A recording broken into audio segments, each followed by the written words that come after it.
disinvolved with it because you're just going to get busted or you're going to get sick and dying. So that's all I got to say about that.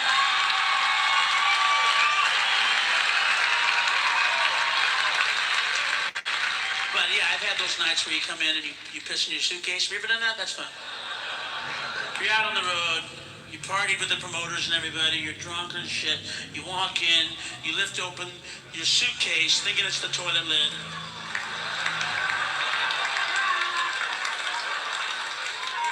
And then you wake up next day to put something on. You go, oh, fuck, oh. Hey, who pissed on my clothes? They go, you did, man. Don't you remember? Don't you remember when you pissed on your clothes? It's like, no. No, I can't remember that. Because I think if I could have remembered it, I would have fucking done it. So I must have been pretty adamant to take a fucking piss on my clothes. Wouldn't you say? But I want to thank you guys for letting me do it. Thank you. I want to thank you for letting me be the home entertainment center last night. How many people did I actually show my dick to? Do you remember?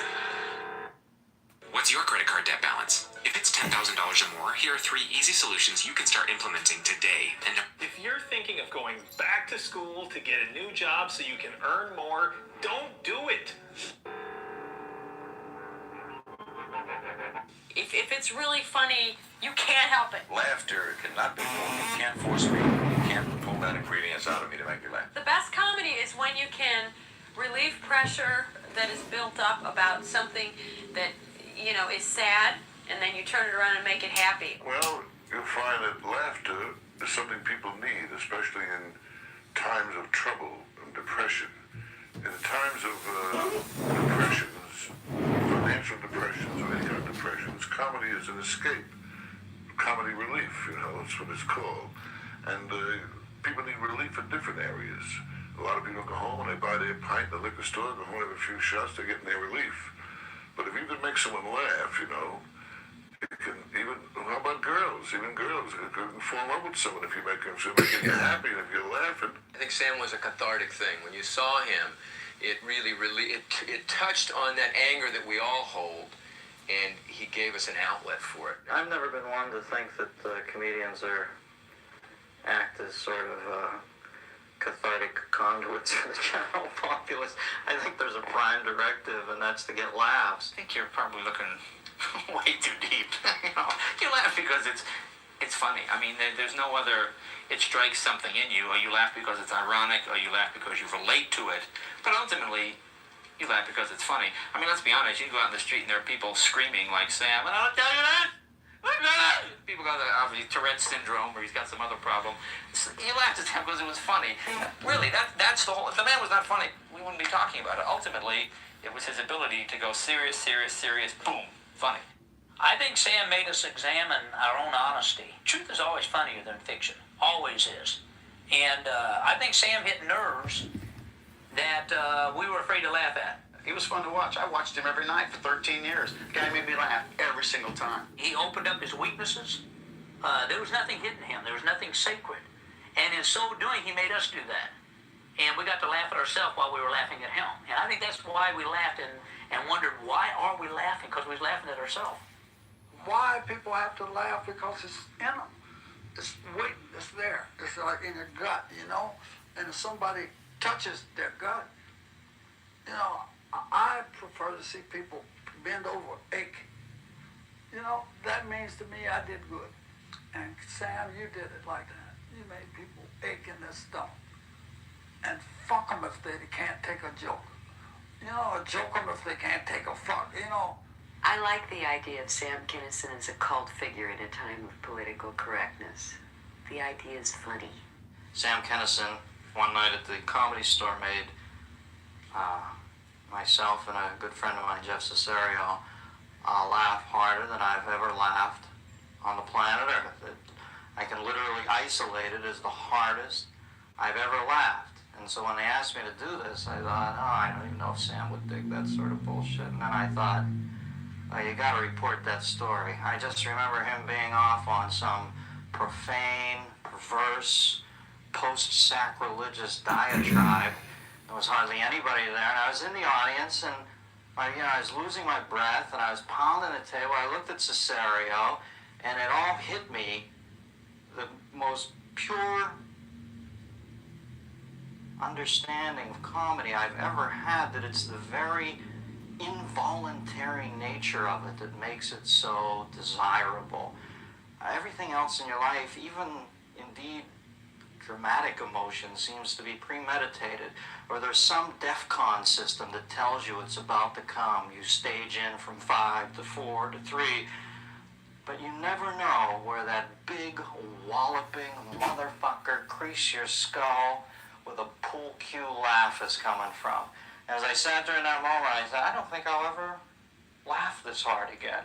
And I looked at Cesario and I said, is that the hardest you've ever laughed? And he couldn't even breathe. And I said, wow, I think we just entered the Sanctum Sanctorum.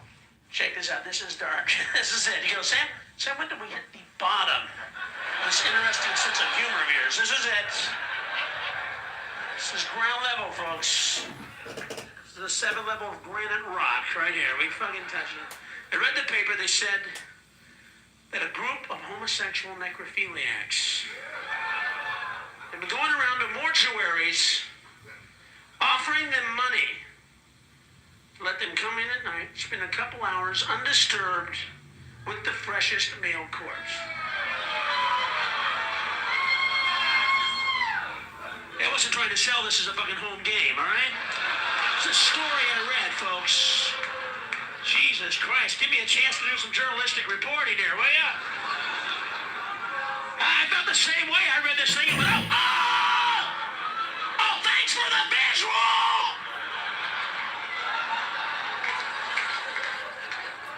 Hey, I felt sorry for these corpses, man.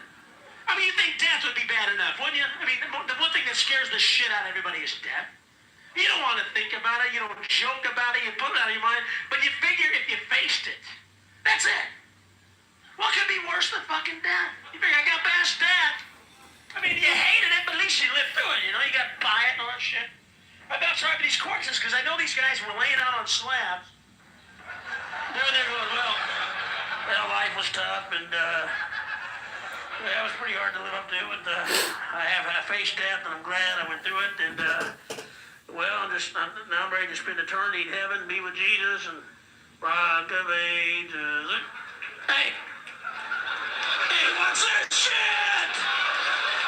Oh, I don't believe this! There's a guy's dick in my ass! Oh, you mean life keeps fucking you in the ass even after you're dead? Oh, never ends, it never ends!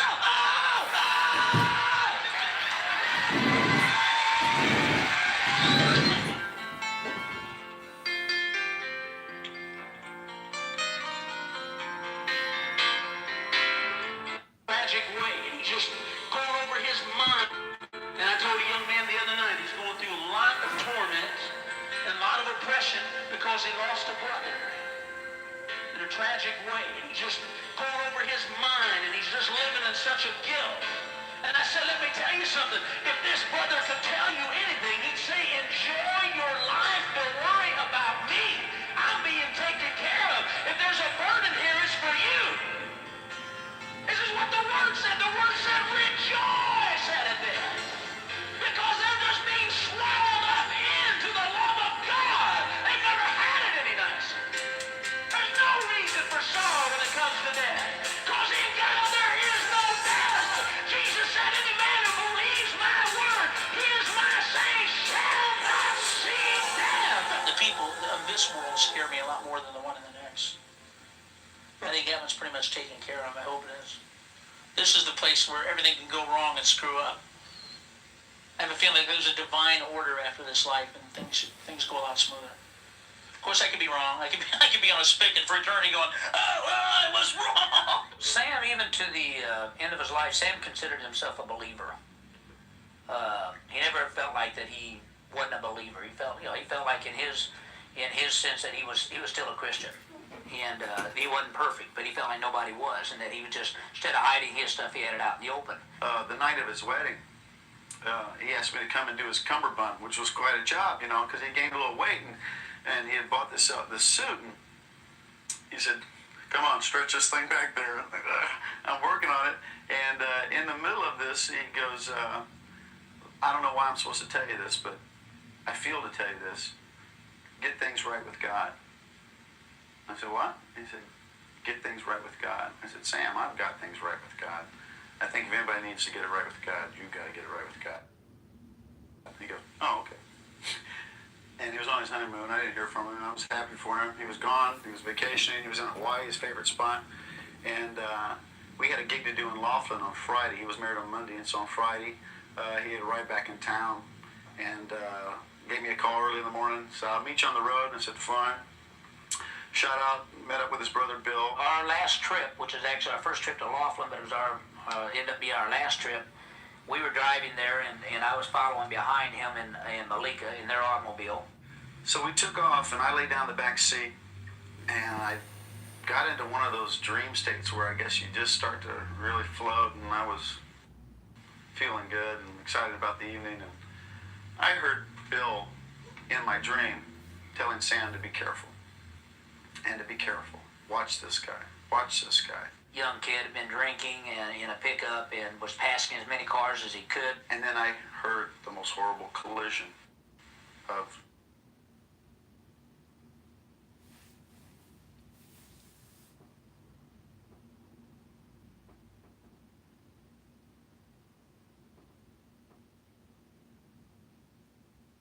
Avoid using these boring phrases. It's alright. That's interesting. If you've been in a car accident, don't call an attorney. Use this AI app instead. Young kid had been drinking and in a pickup and was passing as many cars as he could. And then I heard the most horrible collision of steel crushing. I heard no brakes. And we skidded up, and I rolled off my seat onto the floor. And everything was in slow motion. They collided head on. I got up and saw Sam's car crushed up through the windshield. I opened my sliding door out of the back seat, got out of the car, and with that I saw Bill running next to me up to the car. They couldn't get the door open to his car. And I remember with all the adrenaline and everything, I told him just to move out of the way. And I jerked this door open, and Sam was inside. And it didn't look like he was hurt. I didn't know he was dying. He had some scratches on his forehead. Sam was stretched out across the middle of the seat with a minor cut, a little blood out of his mouth. And he looked fine, just he'd been hurt. And the steering wheel was totally gone. Just the column was left. And there's 3 boys in a truck, and their windshields were crushed out. And Bill hit them with, you know what you just did? You ignorant fools. God, you guys were doing 100 miles an hour. But I remember opening up the door, and he was going, why? Why now? And so I was telling him, don't move. I went around to the other side, and Malika had put her seat back, and I don't know if she was passed out or been knocked unconscious, but I didn't want to move her. I just worried about if she's still alive. And I checked her pulse. It seemed strong. And the kid that hit him was trapped in his truck, and somebody's yelling, there's gas all around the truck. They're afraid it's going to explode. So I went over and I jerked that door open. And I came back, and Carl LeBeau, which was his best friend, was there, and Sam was wanting to get out of the car. And a beer can was crushed. There's beer cans all over the road from this guy's truck. And a truck was driving by and crushed beer all over. So I said, get the beer out of the road. And with that, Sam came falling out onto my lap, and I fell on my butt. His head was in my arms, and he was talking, and he was looking up to the right, and he was going, I don't want to die. I don't want to die. Why now? Why now? Sam kept repeating that I heard. He kept repeating, why? Why now? Why? Why now? I said, you're not going to die? And he said, but why now? Oh. Okay. Okay. Okay. And I felt him leave. Carl told me that twice he had said, I don't want to die. I don't want to die. And then finally 3 times he went, okay, okay, okay. And I don't think anybody that was out there with us or watching it, I don't think anybody could be there and not believe in an afterlife. Not believe that he wasn't communicating with somebody, because he was speaking very clearly. His eyes weren't rolled back. It looked like he was looking at somebody. Just never responded to us. Sam didn't do anything he didn't want to do.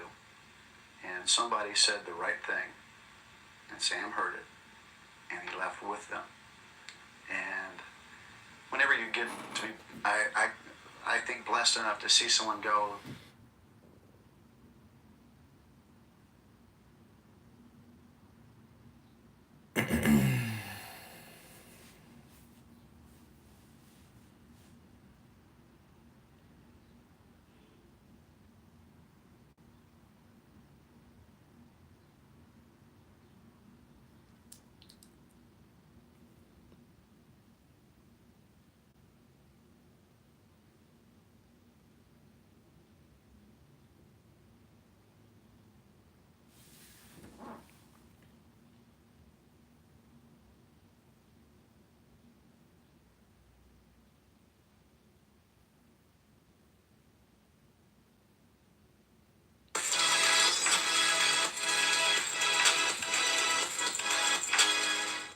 It shouldn't hurt to walk.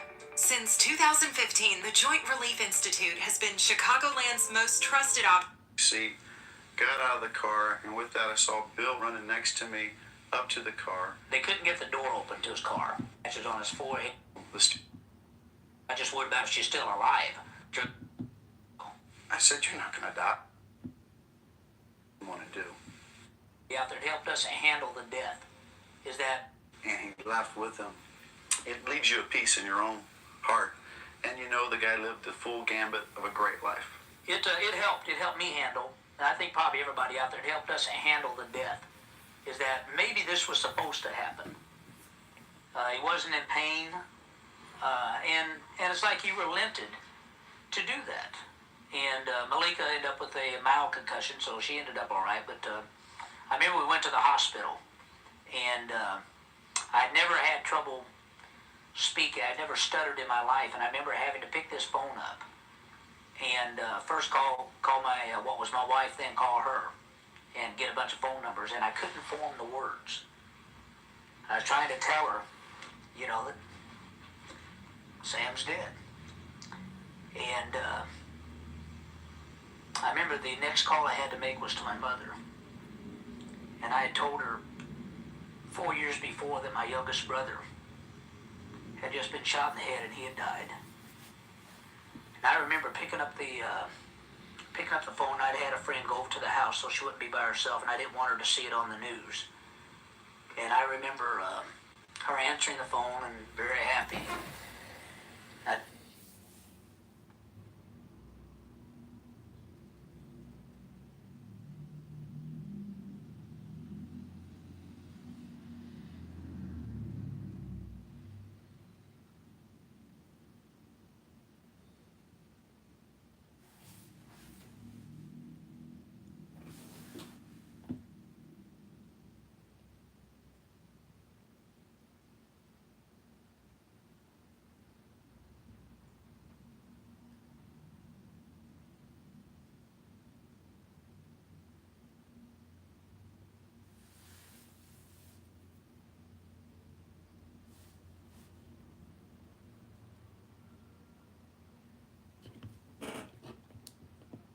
with his mom and his brother in the car. I told him I was really proud of him.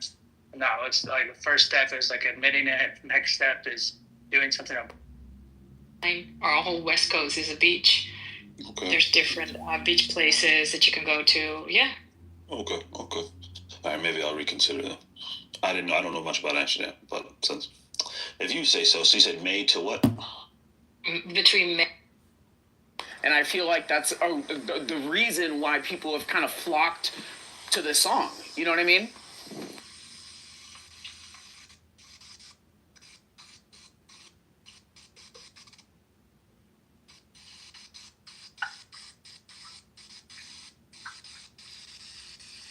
Did I go in the Matrix? No, that was a great explanation. I like the camera angles. Personally, I thought it was kind of cool. For a minute, I turned on closed captioning to try and understand the words, and then I also gave them too. But he is actually American, though. If you think about it, Drake. Really? His dad was from Memphis. He was a drummer, and then he was touring Canada, and he found this hot biddy who he wanted to fuck. Did you say Hot Biddy? Yeah. Yeah. He's also Jewish, too.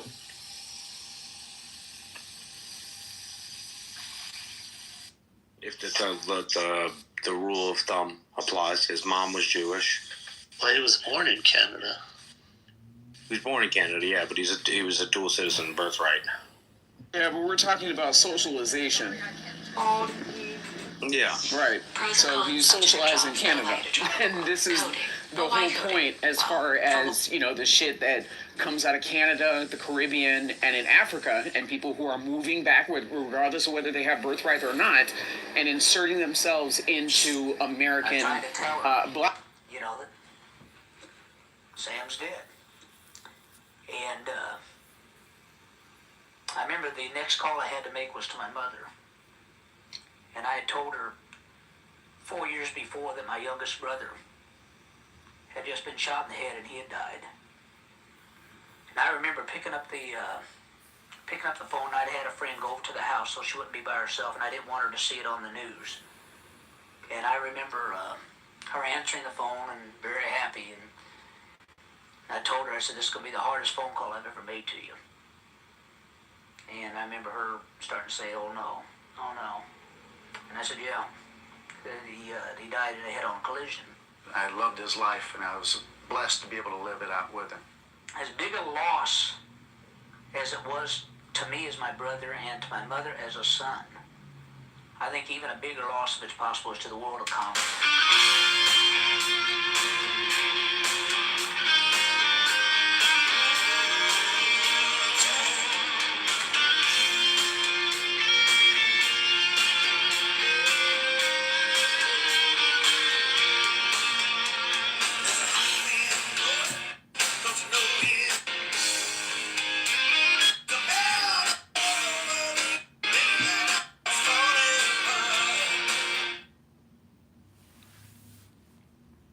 If you grow up in a major international city in your country, you do not represent your culture whatsoever. A New Yorker does not represent American culture. Most New Yorkers don't own guns. The vast majority of Americans do. Like it is. I don't know. I hate people from Dublin, Paris, London, Sydney. Yeah. And I'm one of them. Well, it's crazy. Drake also attended Jewish day school, and he became a bar mitzvah. So, what country you dual citizenship to, Dr. Adams?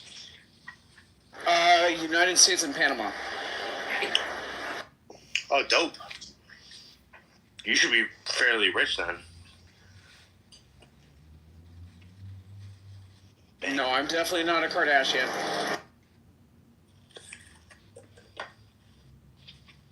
No, I just meant with like the banking laws.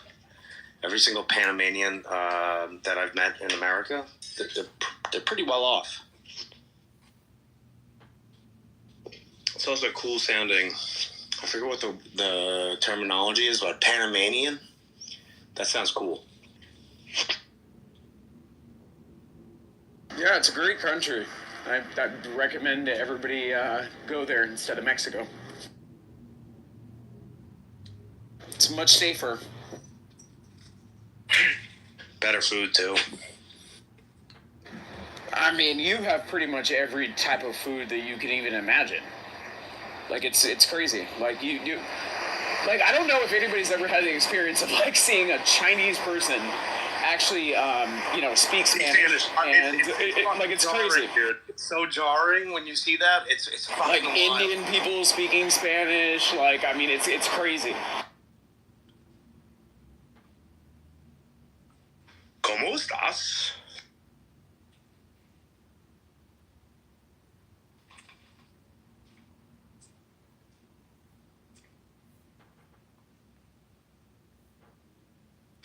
It is very jarring when the Asian one really that hit home, because I went to a Chinese food restaurant in Mexico and in Panama City, and it is wild hearing them speak Spanish.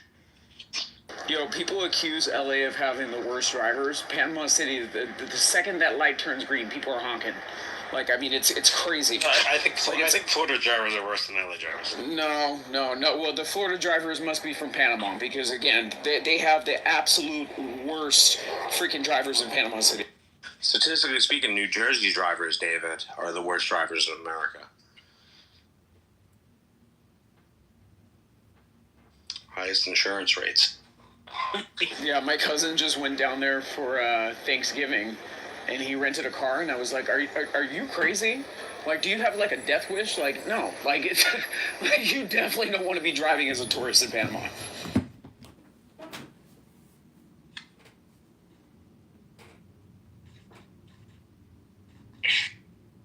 I think he did the lawsuit after it was announced that Kendrick was going to do the Super Bowl. Right, yeah. That's when the lawsuit, afterwards. I'm not sure. Maybe it was in the works, but that's when the news dropped. Yeah, it was around the same time. So, I'm going to say this, right? So, I feel like because Kendrick is being so fucking salacious or like reckless with these accusations and nothing has come out. I agree there's speculation and whispers, but like you need concrete before you go pause. No pun intended. You need concrete evidence before you call a nigga a pedophile on national fucking TV. Prove it. You need concrete evidence. Oh, don't say that word. You gonna get that nigga excited.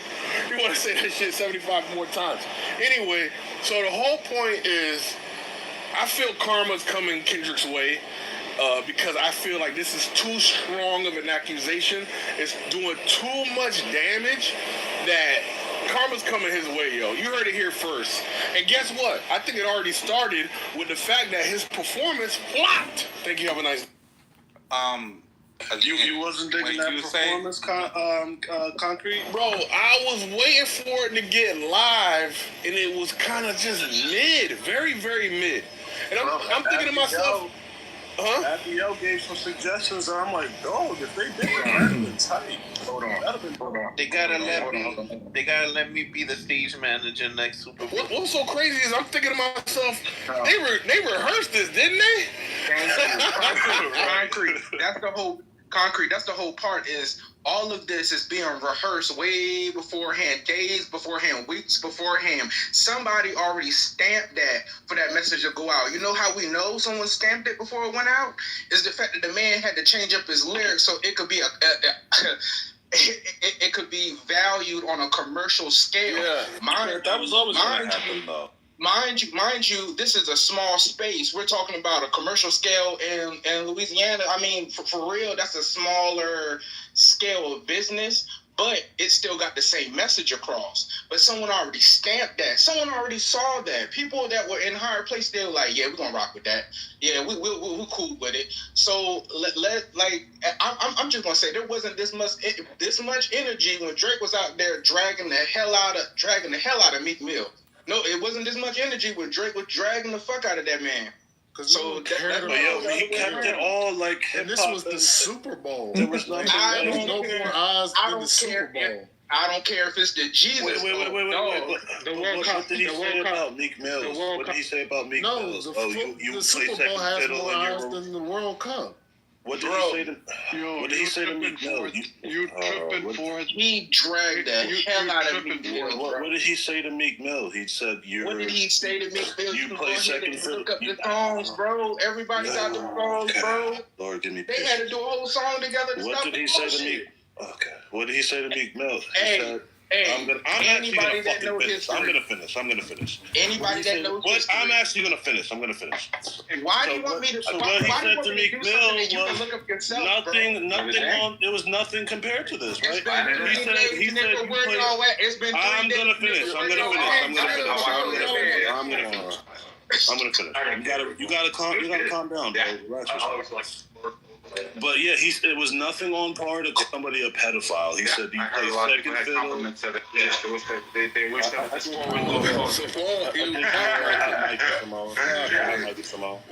Melissa here?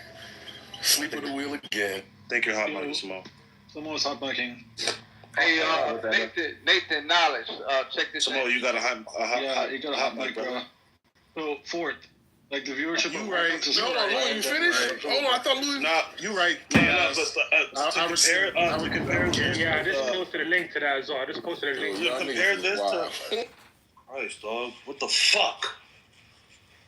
To compare the. Yeah, it's cool. I don't even want to fucking say no more. No, go ahead, Louis. Yeah, sorry. Nah, man, just to compare this to him dissing Nicki,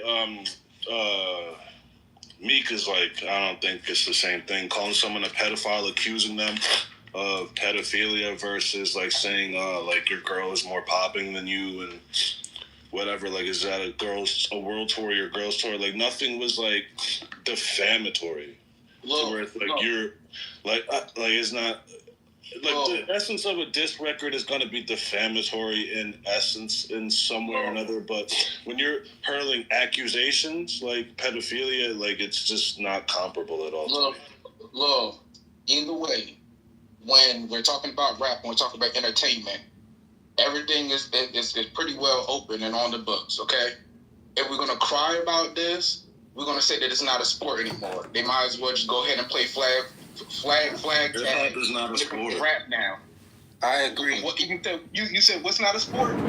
Rap, music is not a sport. Rap is not a sport. No, there's no points. There's no trophy. Or there's it's not sports. Yeah, I hate when niggas say there's no teams. It is because there's something called battle rap, which is a sport, right? But that's different from battle rap is a different thing, and that's it's competitive rap. No, King is making a salient point. Funny enough, you need to make a distinction in order to make rap a quote unquote sport. But like see, what about battle rap? Yeah, it's distinct. Battle rap is a sport. Come on, man. But the thing is, it's not a sport. Sure, it's but rap is battle rap. That's all it is a contest. There it is. It's a contest, competition. It's kind of like whoever eats the most hot dogs, like, is that a sport too? Like, no. It's a competition. When it comes to art. Yeah, like, it is. When it comes to art, like, clearly we're seeing a sport at hand. I'm not, but you can keep making claims that are false. What I'm saying is, if we're allowing educators to pick apart battle rap and people that are in that space to utilize for study instruction for younger students, shouldn't we look at something further than it being just a sport? It's clearly an art. There's an art form to it, and it can be sold. Clearly, that's what we are seeing happen. I'm not listen. I'm educated. All right, I went through my studies. I'm cool. If someone can say how they feel, but let's not act like the whole beginning of utilizing our words haven't been articulated into us making money. Like, we're on a whole audio app. People can literally make a whole page and get paid off of the portion of someone talking right now. Like, stop playing like it's not some type of form of currency. Like, come on, man. It's an art. It's a fucking art. Come on. You're equating art with sport. No, you're right. I know somebody that's made yeah, but they're not equal. They're not equal is the point. Bro, come on, man. That was the most retarded shit I've heard all day. No, it's not. Intrinsic value yes, but bro, come on. Are you like? As a former athlete, that was very offensive. As a former athlete, someone that rap is a fucking sport, bro. There's no judges. There's no points. There are judges in rap. It's all subjective. You play objective. Shut up. There's a winner. There's a loser. It's objective. Stop calling yourself an athlete. You play foosball. Wait a minute. Nigga, you play powder puff. Wait a minute. We're going to act like rapping is not a sport now. People are... It's like no one that lives in New York is like thinking that way about Really? That's a good point. Like what? Like, yeah, like it's definitely not the Jews, right? Yeah, like, but the dudes, it was the Jews at the camps in Auschwitz. The Jews were definitely systemically hunted down, especially because they were Jewish. And that's true. They were real. That was real. Yeah, that was real. I agree. I'm glad we agree. I think that's overreacting. I don't. What really happened was more tame than what American media implanted in our heads. Do you think the Holocaust is mostly a myth or overrated? No, what are you gonna do about it? Buy more white eyeliner? I'm gonna bomb Palestinian children. For anytime someone says that the Holocaust is a myth, I just bomb an extra Palestinian child. Okay, I don't care. You can do that. Wait a minute. Are you a Trump or Elon fan? I'm an Elon fan. You know what would be funny if I knocked out every white person that had a white picture of the Messiah? That would be pretty fucking funny, wouldn't it? My hand would be fucking broken from knocking out all them white people that got a European, that have a fucking European image, of the Messiah. There's a lot of fucking things I can deal with, but a nigger ain't one. Jeez. And also the delusion that Jesus was fucking black is next level. Always. I mean, it's almost as bad as the Jewish pretension. I mean, it's bad. Hi, moderators. This is Wisdom. I would like to be in a regulated conversation and address the topic. Yeah, you're in the queue. You're in the queue. Thanks. Sam, what was your question? You said, what's the Jewish pretension? What was that? The Jewish pretension is the Holocaust, the camp. How many people do you think were killed in the Holocaust? Oh, we had that discussion. And so you know, something that I've taught my children, just as a general rule that I require them to understand. Anytime someone comes to you and tries to tell you that they've surveyed a population in the middle of a fucking war and correctly ascertained an accurate figure is full of shit. You know, the same thing with the COVID pandemic. You know, people were hitting all these numbers, this number, that number, this number, that number. And it was like, wow, you people really, really aren't pretending. You want to believe that you have the ability to collect this kind of specific data. It's insane. The way they get data is a mixture of the way they get how many do I wish died? How many do I wish died? Oh, let's not do great. How many actually died? Let's not do great conversation. The way they get Hi, moderators. If you could put me in the queue since we're not in a regulated conversation, please put me in your queue. Thank you, moderators. Sit down and shut the fuck up. You're in the queue. The way they get the numbers is from a mixture of like census data and population declines, the Nazi documentation themselves, the testimony from perpetrators, survival testimonies, like physical evidence. Historians do research, there's like wartime trials where they like pull out numbers, like literal reports by Nazis. Sam, look, I did you a disservice and I want to rectify that now. I thought I knew you, thought you knew me, but clearly you don't. Welcome to Clubhouse. I'd like to just help you understand something. I'd like to have the conversation with you where we go over all this. Now, were you aware of what the plaque outside of Auschwitz said? Yes, I'm well aware. Okay, what did it say? How many did it say? 4, and then it said 2. Okay, yeah. Now, it seems like you're wrong. You're wrong. Hold on. First of all, you're wrong because it was a bigger discrepancy than that. But you don't seem to have a problem with that. Yeah, I don't. You don't think that indicates that there was a it's a willingness. There was a will. So again, when someone tells you who they are, you really should trust that they're telling you the truth. When someone displays a capacity to lie about something to the extent that they the Russians put that number up. The Russians put that number up, and then when historians came and checked the numbers, they revised the numbers because they're like, oh, the Russians exaggerated it. So if you think that Jews are like trying to lie about it, why would they like very publicly be like, oh, we changed the numbers? They were like, hey, the Russians put this number up and they were incorrect. And but don't interrupt me, man. You have no self-control. You're like a child. You just talk over people. You have no self-control. You're like a fucking child. I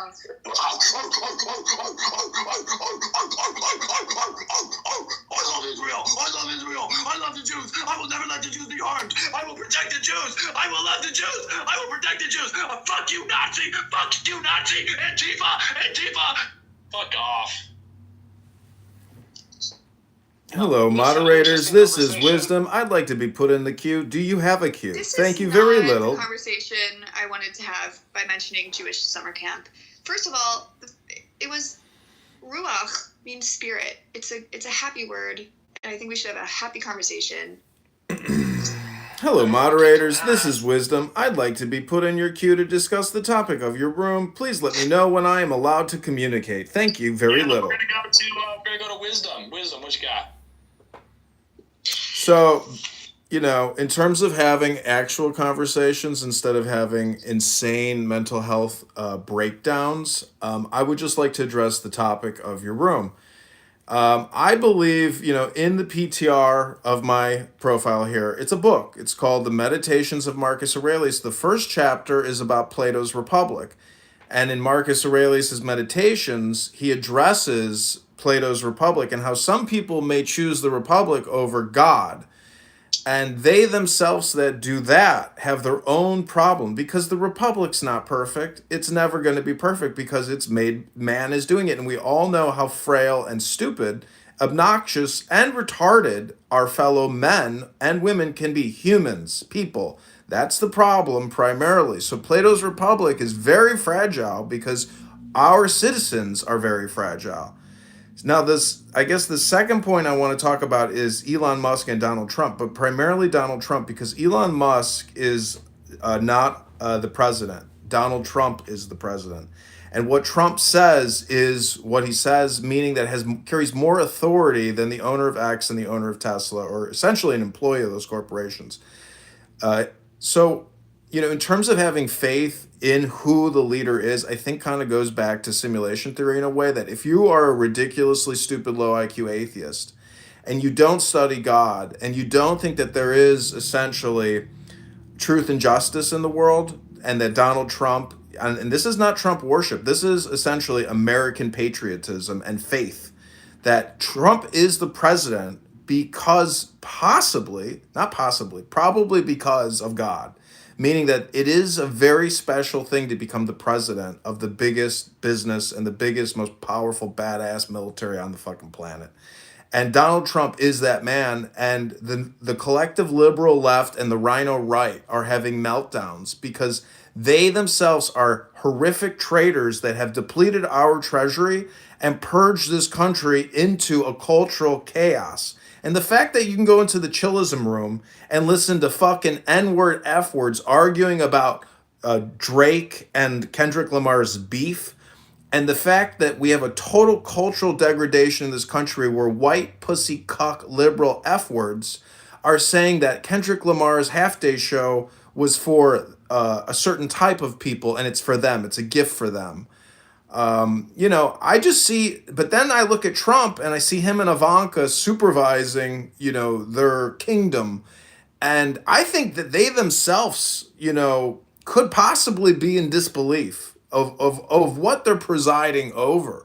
So I would just say that I think your room can have a great purpose, that the communication you make as moderators can be important and effective.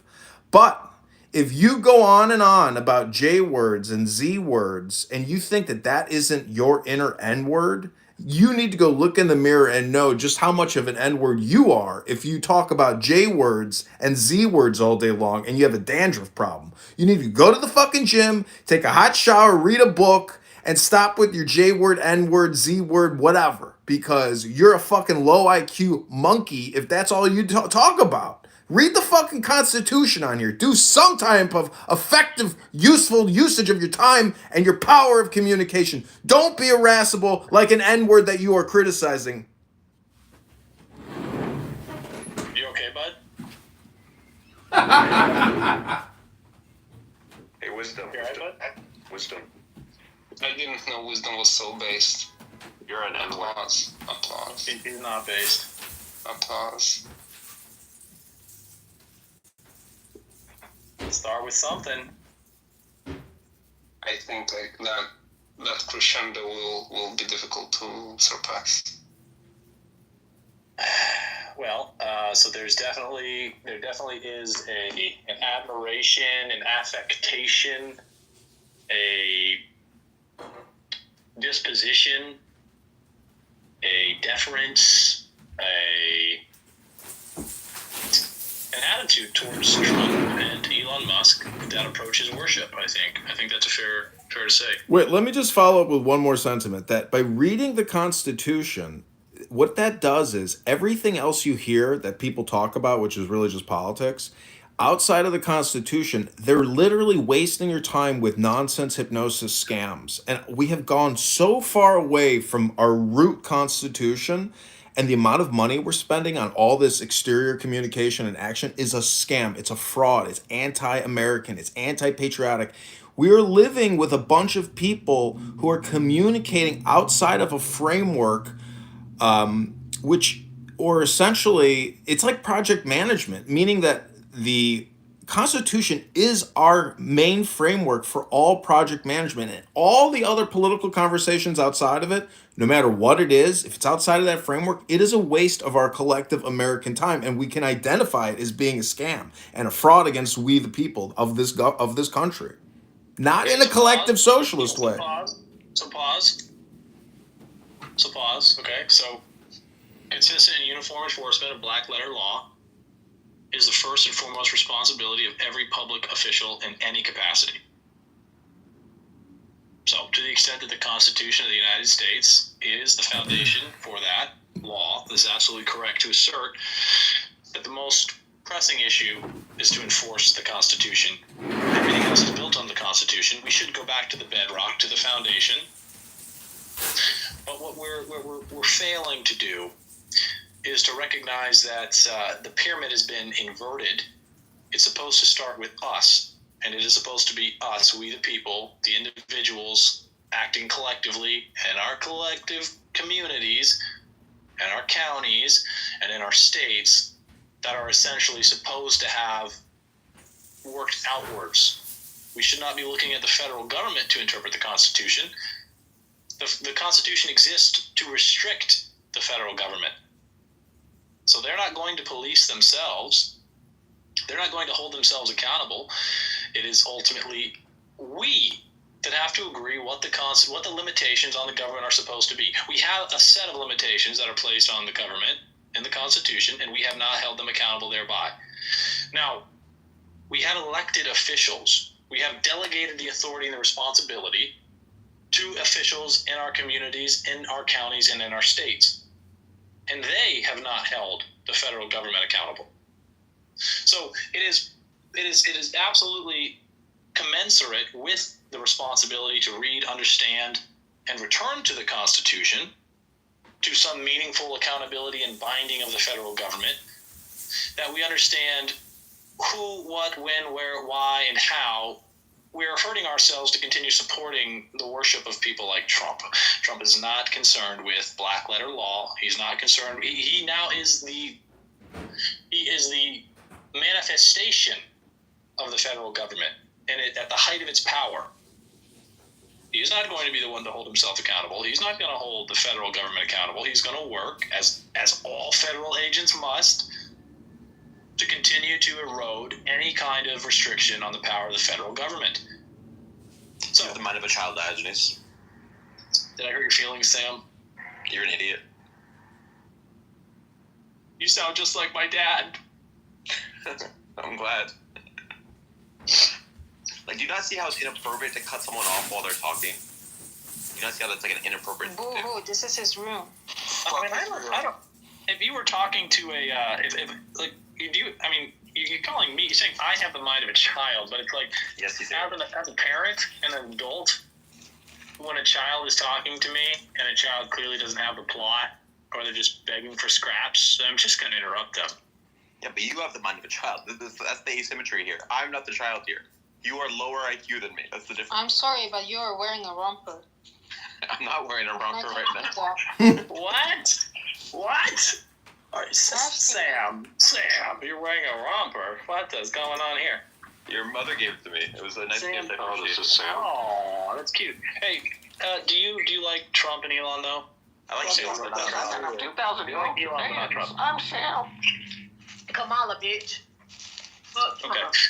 Okay. So do you think that the Constitution, the constitutional republic, the democratic republic, what do you think about America? How do you think we should be governed, Sam? Fuck Trump. I mean, I basically believe that like what we've been doing is like pretty good. We need to like make some changes, but like the fact that we're the most powerful country on earth suggests we're doing something right. And so like when you're at the peak of something, it means you should probably continue doing the thing. If we were like much further behind other countries, that would be more sort of warrants for doing something different. Moderators, please take action and kick Summer to the goo where that thing belongs. Boy, shut the keep your personal conflicts from interrupting the flow of conversation. Sam was speaking. If Summer would like to have something to say about how she dislikes Trump. Okay. Hey Summer, welcome to the Elon and Trump worship room. Did you want to speak? You don't like Trump? Do you like Kamala Harris? We was trying to tell y'all how the fuck we feel about Trump. Okay. Do you like Kamala Harris? We support her, Black Queen. Yes. You support her, okay.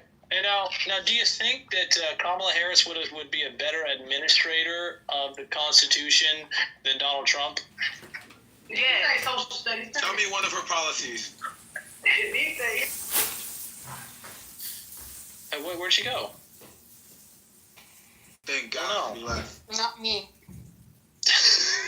Like, I hate people like that. I bet you she cannot even tell you one of Kamala's policies. No, I mean, you don't have to. The point I was making is that when you're the most powerful country on earth, it means you're doing something right, and the status quo is more justified. Whereas when you're not the most powerful country on earth, it means you should change more things up and do more experiments. Okay, so is that might makes right? No, it's success. And if you're doing something successfully, you should keep doing it until you're proven that it's unsuccessful.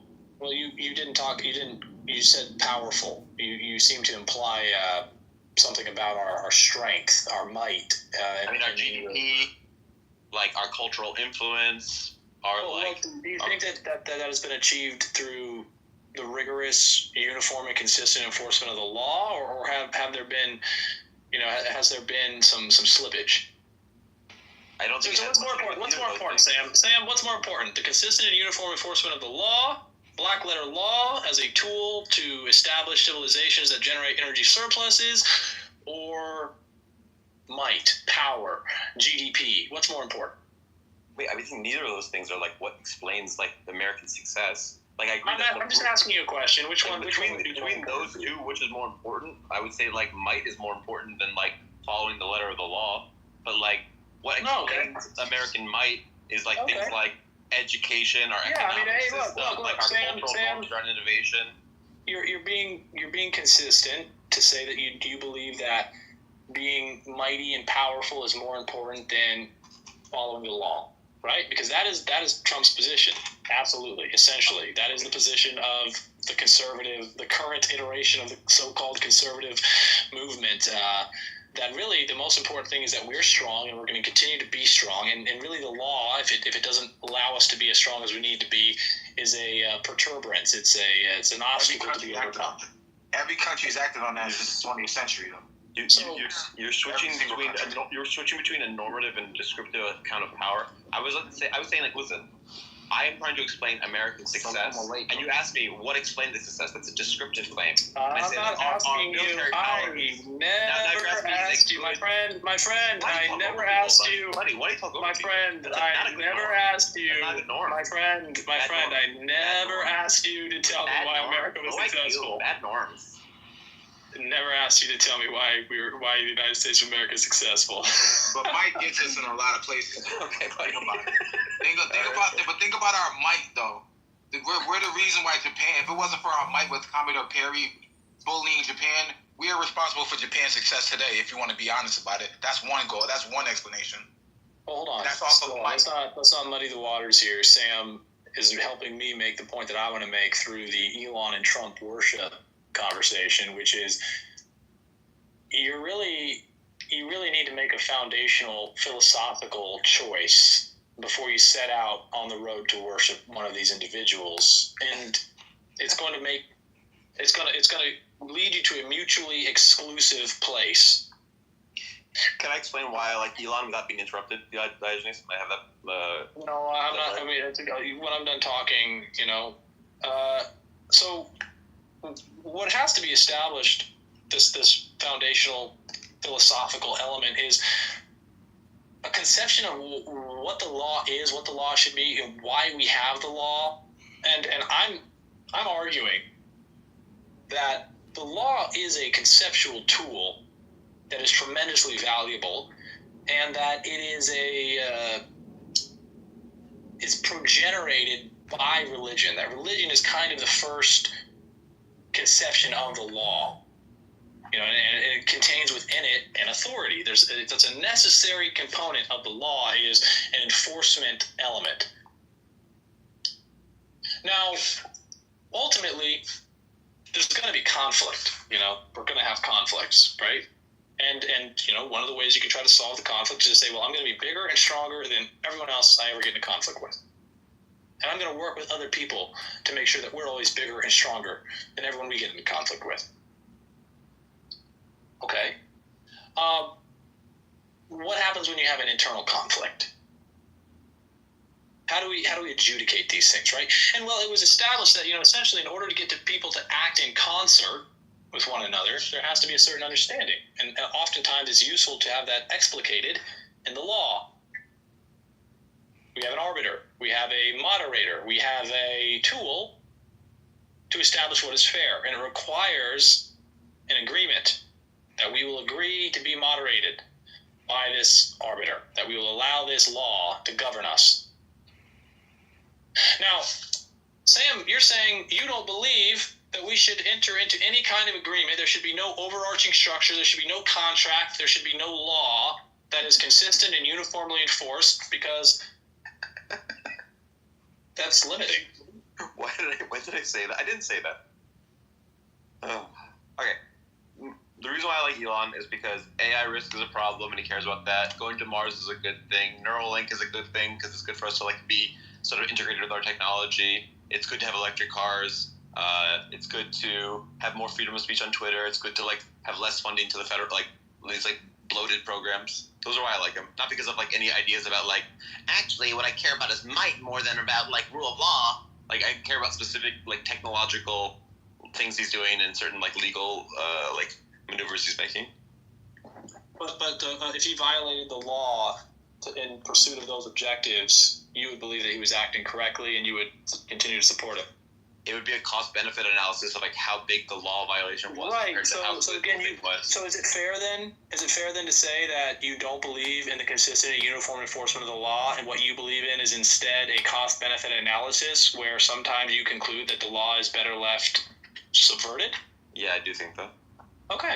All right. So I mean, I'm not putting words in your mouth to have concluded that you do not believe in the consistent and uniform enforcement of the law.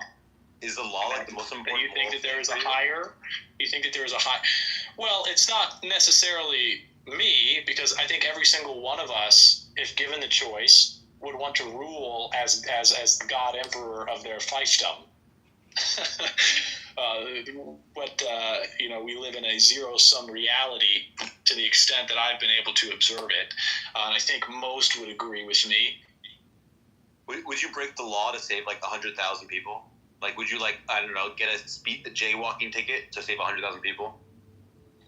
So again, the law absolutely already makes allowances for these idiotic hypotheses people seem to concern yourselves with, like this idea that, well, what if what if hypothetically there was a law that said you're not allowed to pull the lever, but if you pulled the lever, you would save 10,000 people. Okay, I mean, that kind of needless pedantry is unhelpful.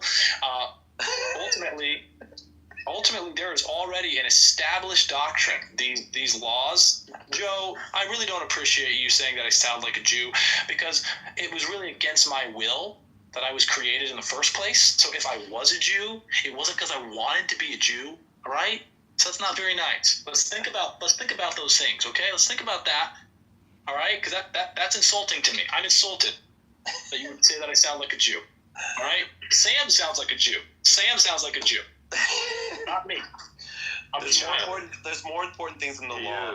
Like the flourishing of like human beings is more important than the law. The law is just like a thing we came up with pragmatically to like help achieve flourishing, and it's not the end in itself. It's a thing that we pragmatically create to create flourishing. But what matters is human flourishing, not the law itself. Right. So you conceive of a reality where the law is not a essential element to our flourishing, but so whatever leads to the greatest amount of flourishing is supreme. Yes. Well, that's true. I do believe that. Right. And you know, if that means that others have to not flourish, that's okay. that's like a contradiction in terms. I talked about human. Well, I mean, if you're going to hold on a second. You're going to maximize flourishing. That doesn't mean everyone flourishes. I mean, do you think that we're going to be able to create heaven on earth? I mean, of course you do, but I mean, say it. Say, I believe that we can create heaven on earth. I believe we can create heaven on earth. Satan. I love it. Good for you. Are you religious? No, I'm an atheist. You're an atheist, okay? So that makes sense. So you believe that people are inherently good? Absolutely not. They're monsters. So if people are not inherently good, how is it that we can create heaven on earth? Because we can genetically engineer our genome. Well, I mean, hold on. If you're an atheist, how can you even make a statement about heaven? What is heaven for an atheist? What is heaven to an atheist? Like maximal happiness for like as many people as possible. Like, yeah. But you don't believe in the existence of heaven.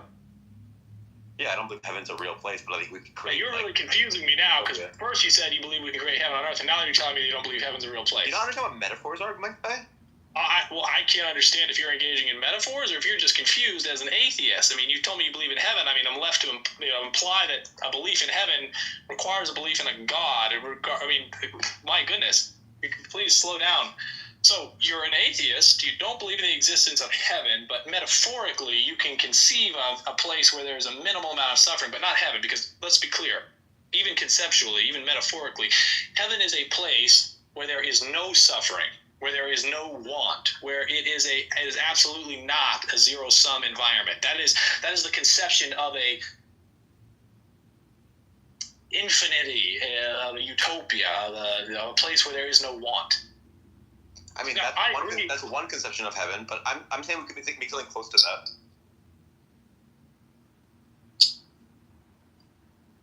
Okay, so you believe that the essentially your philosophy here on Trump and Elon, and you worship which one? I think Elon is good, and I think Trump is bad. You think Elon is good and Trump is bad? Okay. Well, that leaves you in kind of a quandary here. You know, do you think they're working together, or do you think they're, what's going on there? I mean, during World War II, Stalin worked with Roosevelt, and I thought that Roosevelt was good and Stalin was bad. Like, is this not like a coherent thing to understand? So they were both bad. There's no such thing. I mean, you're saying you're an atheist, but you're talking in these childish terms of good and bad. I don't. Moral realism. I mean, most analytic philosophers are moral realists. So, like, you don't know what you're talking about. I certainly know what I'm talking about. Are you denying that most analytic philosophers are moral realists? I'm denying your assertion that Elon is good. Okay. But you said it was childish to discuss moral truth, good and bad. But then I said, when you poll analytic philosophers, like about 70% of them are moral realists, so it's not childish to talk about good and bad.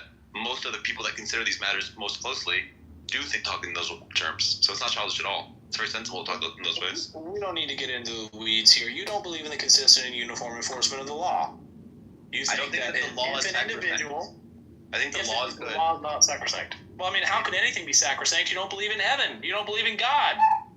Again, do you not understand what metaphors are, my guy? Oh, everything's a metaphor. What about moral? What? My friend, everything is not a metaphor. Is your life a metaphor?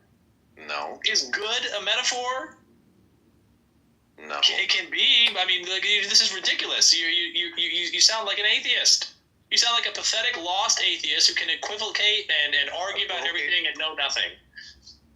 So, like, sometimes language uses metaphor. Like, That's right. I have some books for you that if you want to like learn about like metaphor. There's like George Lakoff. You should just like read his books on metaphor. Like, it's a very George Lakoff good? Is George Lakoff good? Is he good? Is he a good metaphor guy? Are you asking if he's morally good? Or are you saying like, what are you asking me with that question? You see how frustrating and pointless it is to have a conversation if you're going to be unpacking things like that. I bet you and Jordan Peterson love to masturbate watching one another, don't you? Yeah, I mean, we just sort of. What do you mean by God? See, because you have to ask yourself, well, what do you mean by he? Because there's a lot that goes. I mean, just shut the fuck up. Get out of here. Christ Almighty. One of the problems is the most intellectually disingenuous people. Disingenuous. They're so fucking disingenuous. When you're smart, you make distinctions between things. That's like a part of intelligence. You are misattributing. He's probably a Sam Harris fan. What's that? You think? No, I'm aware. Like I'm. No, not Peterson. Harris. Oh, Sam Harris. Yeah. Yes. Like, I think the rule of law is important. I wouldn't have cared if Hunter Biden had the bodies of 12-year-old boys in his cellar. The right thing to do was to vote for Joseph Biden. Yeah, that went over well. That was a metaphor, you fucking idiots! That was a metaphor! I should not have been taken literally when I said I would not have cared in a hypothetical scenario if the son of the president had murdered young boys and buried them in his cellar. That was a fucking metaphor! I never said I liked Sam Harris, you fucking retard. What the hell is this conversation? Oh, I think we know exactly what you like. What do I like? Well, White eyeliner. Baby penis. White eyeliner in your romper. I hope you can tell that you're getting wrecked in this debate. I hope you can tell that you're getting wrecked in this debate. Sam, I'm absolutely getting wrecked. Could you help me understand how is Elon good? You said he recognizes the threat that artificial intelligence poses to the species. I don't want to put words in your mouth. That's one of the things. That's one of the 5 things I said. Yeah. Okay. Now, and I don't want you to start engaging in these false dilemmas. Okay. I don't want you to start straw manning. I don't want you to start going to these ridiculous extremes. But is it fair to say that Elon Musk is a liar? I mean, he has lied in the past, yeah. I mean, has he made it a pattern to lie? I don't know if Trump lies much more than Elon Musk lies. Oh, okay. Here we go with the fault. Okay, look, I'm not asking. Oh, yeah, I'm talking about degrees of things. When you want information about my beliefs about things, I should give you like ranges of what things I'm comparing. No, I just asked, is it a pattern? Is it a pattern? Is there a pattern in the past? Yes, he's lied. I mean, has he lied? He lied in the present. I mean, do I think he's lying right now? No. Like at this moment, no. How do you determine when he's lying and when he's not? I mean, how do you tell when anyone I assume that you've lied in the past. I don't know if that means that like you are a liar and I can always discount everything you say because you like one time told a woman that she looks good in that dress. Like, well, see, there you go. Now who's talking about degrees, right? Let's understand that lying about whether or not your wife looks fat in a dress is completely different than lying to millions of people about something, right? Let's keep the scope here. So Elon Musk, in his position, with his authority and his wealth, he's operating on a much higher degree than me in my interpersonal relationship with my partner, asking a question about how clothing makes her look, right? We can agree. Yeah, there's degrees of lying. That's kind of why I was trying to explain what I thought his degree of lying was. You're needlessly becoming very, hey, solely. Hey. You watch your fucking mouth. I am not a chud. I don't know what that means. I'm a giga chad, motherfucker. Is your argument just that when he says he cares about AI, he doesn't care about AI because he's a liar? Is that the like? No, is that where you're going with this? Is that the view? That's not where I'm going with this. That's not where I'm going with this. Not at all. Not at all where I'm going with this. So, you say Elon Musk has lied in the past. Yeah. Okay. And I asked you, you said, is he lying in the present? And I said, I don't know what that means. I don't think he's lying in a second. And I asked you, okay, well, what is the criteria that you're using to establish when he is or is not lying? Because contrary to your opinion, my wife knows when I'm lying about whether or not she looks fat and this, that, or the other. Right? I think he's in like the top. Wait, hold on. I've got something much more important to address. Solly Sullivan from Google AI. The acronym CHUD stands for Cannibalistic Humanoid Underground Dweller. Oh, I like that. It is the title of a 1984 horror movie and the name of the fictional creatures in the film. Well, I don't think I mind. Yeah, a cannibalistic humanoid underground dweller. That does sound like you. Oh, pass. Okay, well, thank you for that. So I'm asking you, what is the criteria that you're going to use, right? Now, we don't need to argue about my interpersonal relationships and about your own interpersonal relationships and whether or not you know when someone's lying to you or they don't. It is important, though, Honey, are you telling me that my profile is triggering? Is it? I haven't gotten a lot of. Oh, Eli. Oh, well, forget it. We don't need to get into the weeds there. Who? Honey, part 2. There's someone in chat. Oh, easy. There's someone in chat. They're not here anymore. Check the chat. You're like Holocaust denier. That your Instagram page is the first solution. The first solution is your Instagram tag. It's like that. Let's go! Let's go, Sam! Let's fucking go! You're taking step 1 on a wonderful journey, and I know that we will meet glorious victory on the battlefield! Holocaust denial is so important that it's like your Instagram handle. Like, do you think that the first solution is Holocaust denial? That was the final solution. Buddy, the Jews are not out to get you, buddy. Well, I don't know. We kind of are. Well, what do you know? Look at that. Direct, incontrovertible testimony to the contrary.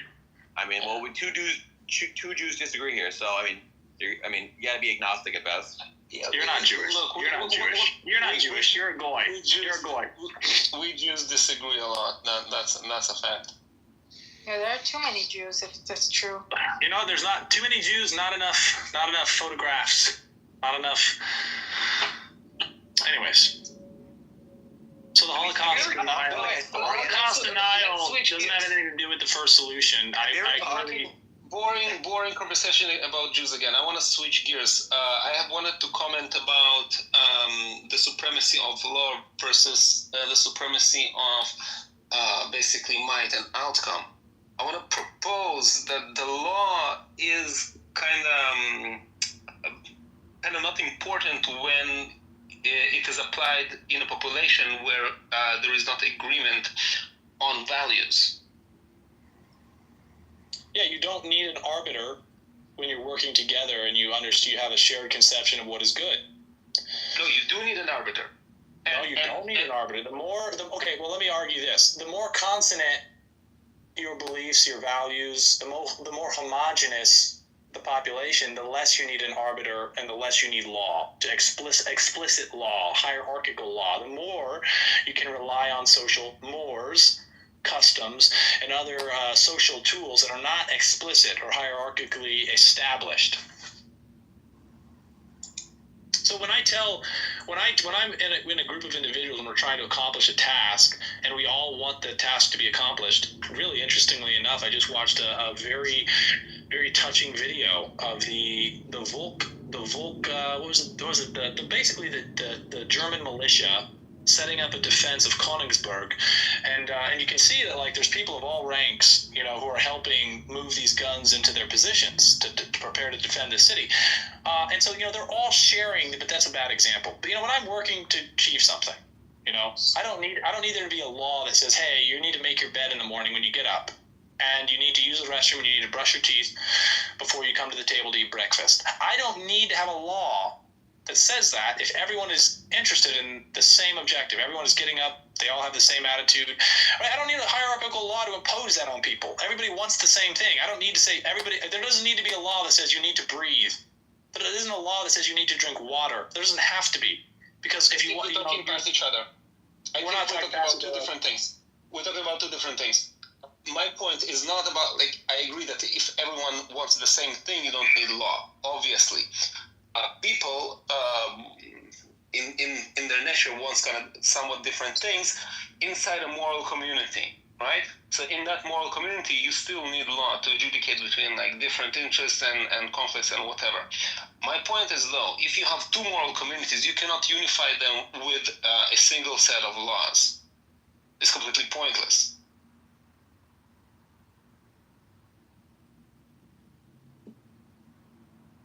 You will need some sort of dictatorship to apply this law to two communities that completely do not agree with the values of each other.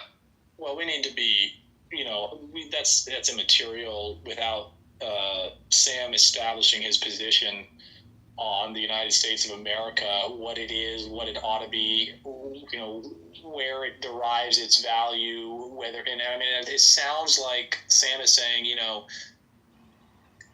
the consistent uniform enforcement of the law is not an element, or at least it's not an important or essential element. In fact, it's kind of something that can be taken or left as is necessary, but there is some other guiding principle, hierarchy, structure, or current that is essentially responsible for our might, power, and success.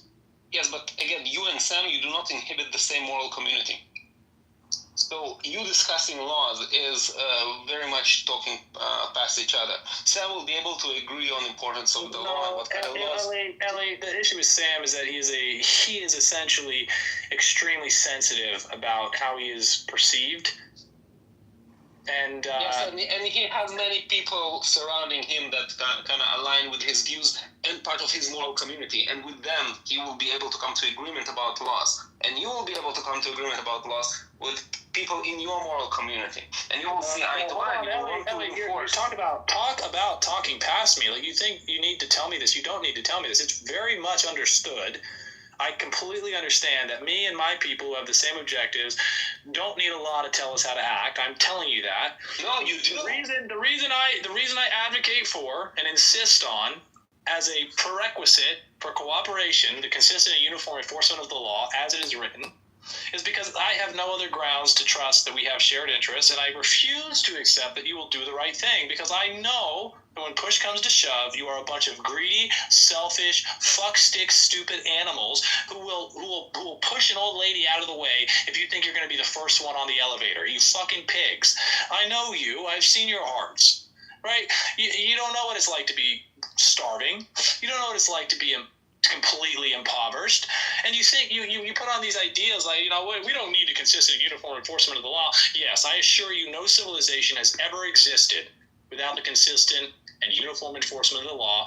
And the process of empire's decline and decay is that the population at large begins to recognize that they're becoming larger and larger and deriving no benefit from continuing to maintain obedience to and subservience to a system of laws that is not consistently and uniformly enforced, and thus there is a revolution and a restoration of a state of affairs where there is a more consistent and uniform application, or at least a good faith attempt by all observable political entities acting with that authority. God, you're so long-winded, bro. I have a question. Girlfriend. I won't go there. Wait, one second. How many? Yeah, rule of law is important. Obviously, rule of law is important. It's just not the most important thing. Jesus Christ. Wait. 1 second. Let's clarify. How many moral communities do you recognize in America, like major moral communities?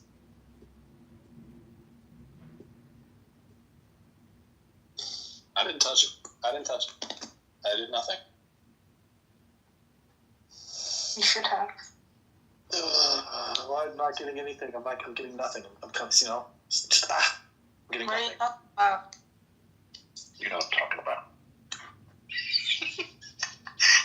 Yuri, I give and I give and I give and I give and I get nothing. Oh, shut the fuck up. Okay, I need to bail, but I don't want an answer. How many moral communities do you recognize in America? The major ones. What's the score, Diaper? What's the score? And I'm not talking about the Eagles and the Chiefs. 40 to 22. Yeah, 40. Who's 40? I don't think it's you anymore. Huh? I'm the Eagles. I'm the Eagles. All right. Yeah, that's how you want to be. That's how you want to be. Hello. That's how you want to be. Okay. Yeah, hello. Right. Situation. Very good. Yeah, we'll send you from the other side one.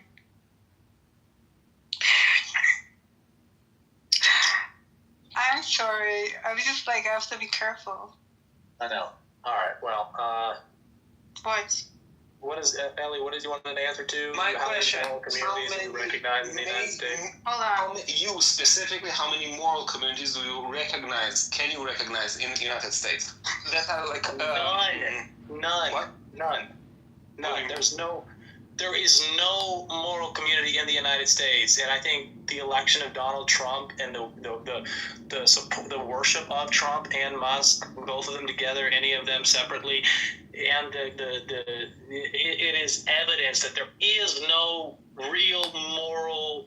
No. Wait. So you misunderstand me. I'm not. You can think that they are amoral communities, but a moral community, they can adhere to some form of morality. They don't. They're literally. There's no. I mean, to conceive of a moral underpinning, to conceive of a morality like that, you're asking. You're saying conceptualize a group of individuals who are bound together or sharing a conception of morality. They share a definition of morality. They hold how many unique? I gotta take this call. I will be back. Shit. No, I will not be back. Maybe a bit later. I don't know. Bye. Take care.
Well.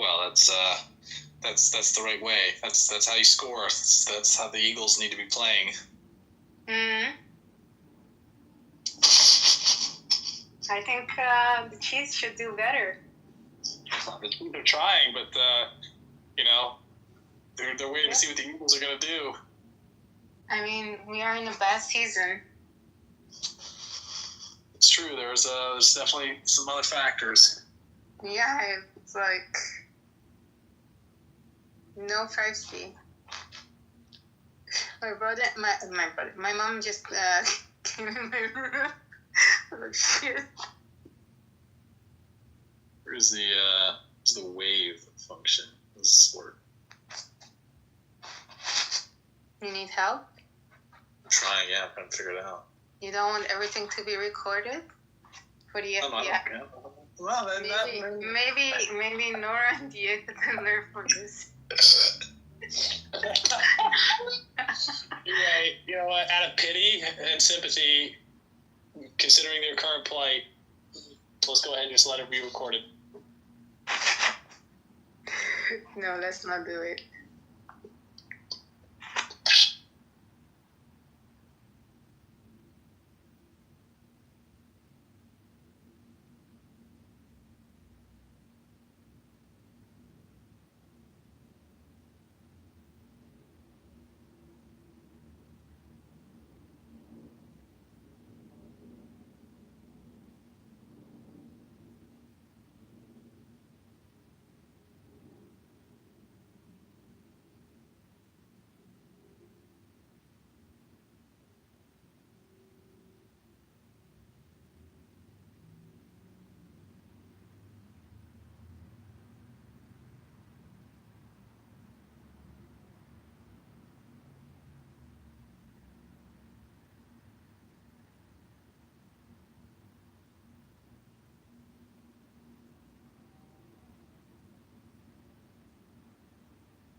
By my standards, I'm not massively good.